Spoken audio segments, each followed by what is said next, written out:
What's up YouTube? Name's D. Today we're going to be reviewing Apple AirPods. So today's question is, how good are the Apple AirPods in the gym? But before we get to that, I want to tell you guys some of the really cool features that the AirPods have that I didn't know. First off, I did not know that you could activate Siri with just 2 taps. The battery life on these things is 5 hours per charge, and you can charge them right in this case. It also has this really cool feature where it'll pause the music if you take off the AirPod.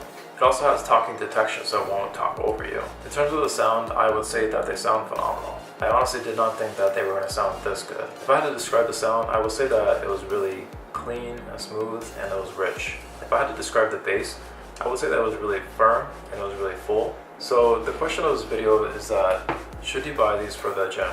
Should you use them for whenever you do your workouts? In my opinion, you should. These are the reasons why. First off, they're extremely comfortable. Also, whenever I was doing my cardio, they didn't move at all. Sweat was not an issue at all either. Quite honestly, I even forgot that they were in my ears. And we also have friends who go to our gym as well. Whenever I took these off to talk to them, they paused the music, and then whenever I put them back on, the music began right where I left off. The only issue that I had with this is that you would have to take out your phone in order to change the song. You could also tell Siri to do it too, but the only issue with that is that there was a slight delay whenever I activated Siri. So again, to answer the question, should you buy these for the gym? Should you use them for whenever you work out? Yeah, go. My name is D, and thank you for watching.